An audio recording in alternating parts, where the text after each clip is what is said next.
here's your wrestling news for January 21st, 2023. And over the past few weeks, WWE has undergone a ton of changes, all stemming from Vince McMahon's return to power, despite the executive chairman insisting that nothing would change. Since McMahon's return to WWE, we've seen several resignations, the biggest of which coming from Stephanie McMahon, but some people at WWE may not get a choice as to whether they leave or not. Fightful Select reports that WWE is doing another round of cost-cutting measures, though specified that at this time, these cuts are just for those working in WWE's offices. It's unclear just how extensive these cuts will be, as no information was provided on who from the office will be let go, nor was it revealed when an official announcement confirming these changes would be made. In his report, Sean Ross Sapp made no mention of talent. It is likely that these cuts are strictly related to employees at the offices and not any wrestlers at this time. While WWE talent are seemingly safe from this latest round of cuts, there is still a lot of concern among the roster that it's just a matter of time before the mass releases of 2020 and 2021 resume. It's never a good time to lose your job, and hopefully those who are leaving WWE as part of these cuts land on their feet now that they're away from the promotion and Vince McMahon. It was mere days after that infamous Nothing Will Change meeting that Stephanie McMahon resigned as CEO and chairwoman, and her departure was followed by Stephanie Fiandella and Adam Hopkins. The pair had worked as vice presidents of communications for WWE, but more details are coming out about these so-called resignations. It's being reported that rather than choosing to leave, Hopkins was fired by WWE, and sources told Ringside News that this is the prevailing theory currently going around Titan Tower. The belief is that WWE wanted to get Hopkins' severance package to hit during a certain quarter if the company is ready to be sold. Hopkins was with WWE for 25 years and was said to be liked by everyone backstage, and Dave Meltzer later reported that Hopkins worked closely with Triple H during the latter's tenure as head of NXT. Meltzer further stated that Vince McMahon was the sole perpetrator in firing Adam Hopkins and Stephanie Fiandella, and most interestingly, the decision came from McMahon, despite WWE CEO Nick Khan being responsible for hiring and firing executives. Vince McMahon may have claimed he's just back to sell WWE, but he's making a lot of decisions that some are seeing as unrelated to that goal, boosting the belief that McMahon's return is to do with much more than just a sale. SmackDown news now as Bray Wyatt is known for his cryptic messages, and he certainly confused everybody on last night's episode. After LA Knight won a squash match despite a distraction from Bray, the former Universal Champion appeared on the Titantron inside the Firefly Funhouse, with his puppets coming back to life. This was the first edition of the Firefly Funhouse in nearly 21 months, and the old cast returned for this reunion episode. Abby the Witch, Mercy the Buzzard, Ramblin' Rabbit, and Huskus the Pig were all in the Funhouse for the first time in nearly 2 years, in a moment that popped the fans. So why is this so confusing? Well, for one, fans thought that the 2022 version of Bray Wyatt was completely different and removed him from all of his previous characters. An argument could be made that Wyatt is regressing into his old ways, and the presence of Uncle Howdy before the segment got cut off has only added to the confusion. This was unquestionably one of the most bizarre episodes of the Firefly Funhouse, and if you've seen previous episodes, you'll know that's saying something. Since his return to WWE at Extreme Rules 3 months ago, Wyatt has only wrestled at live events, but that will change next week at the Royal Rumble. On that show, Bray and Knight will face off in the first Pitch Black match, with questions circulating as to what this match actually means. The exact details are unknown, though we know it'll be sponsored by Mountain Dew and probably won't be connected to the Vin Diesel movie of the same name. What we do know, thanks to Fightful Select, is that the match will feature neon elements, and it was said that WWE was doing run-throughs regarding the use of neon in the lead-up to the match.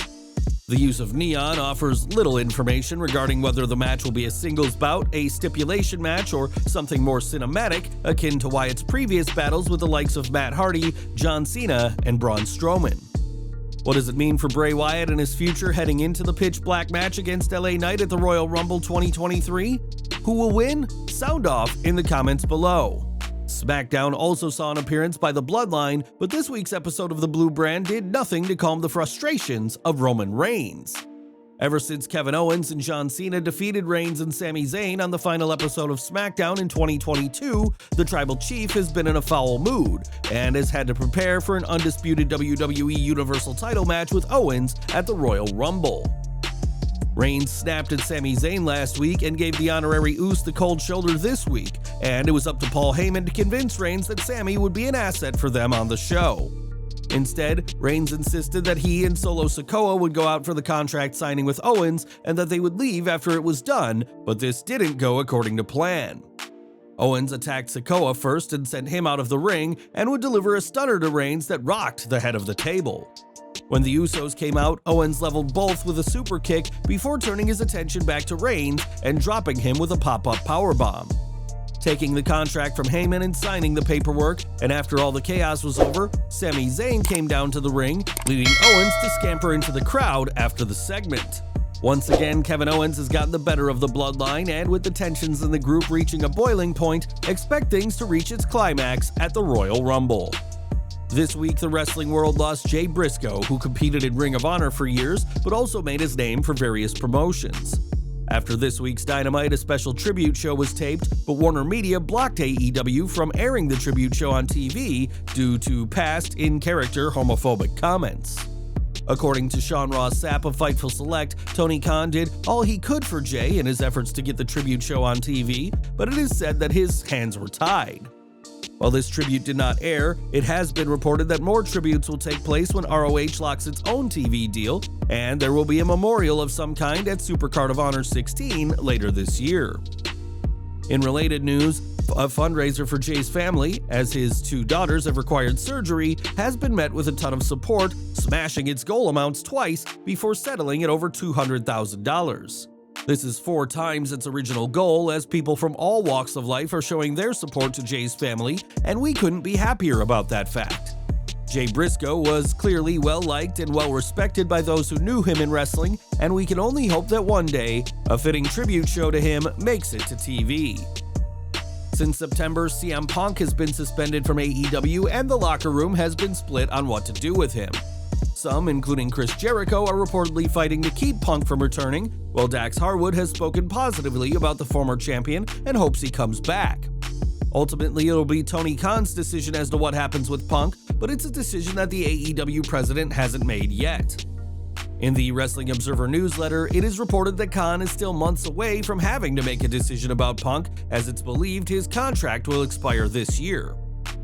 We're still months away from when Tony Khan will have to make a call regarding Punk. It's not the easiest call because of all that happened, but Punk was a ratings draw, and ratings are weaker than before generally, even if there's a positive house show movement. Right now, from the Punk side, the belief is that Tony Khan has put Punk on ice for now, as there are no ideas to use him that have been presented, but no talk at all as of late to release him either. It's no secret that AEW's ratings have dipped from where they were a few years ago, and while bringing Punk back could possibly turn those numbers around, his comeback won't mean much if talent refuse to wrestle him. With a mostly anti-Punk locker room, but with falling ratings that Punk could theoretically turn around, Tony Khan's decision is not an easy one, and what do you think should happen with CM Punk? Sound off in the comments below. And we're ending with more from the CM Punk situation, and if a return to AEW does not work out, then it raises serious questions as to where he will wrestle next. Many are of the opinion that without AEW, WWE is the only option for Punk, despite the issues between the two parties stemming from his 2014 walkout. On his Oh You Didn't Know podcast, Road Dogg Jesse James spoke about the possibility of Punk's return, and WWE's Senior VP of Live Events didn't rule it out. Never say never with these guys. They will give you a second chance. WWE will give you an opportunity if it's business savvy, and bringing him back might be. The reason it might be is because he's a needle mover. Road Dogg may talk about second chances, but there are some people banned from WWE and even attending WWE events. WWE infamously warned arenas not to let Enzo Amore into any of their events, especially after he made a scene in the crowd at the Survivor Series in 2018, months after his release in January that same year. When Road Dogg, the Senior VP of Live Events, says never say never about CM Punk though, it does imply that he isn't banned like the Certified G, so we can't rule out CM Punk walking down the WrestleMania ramp once more.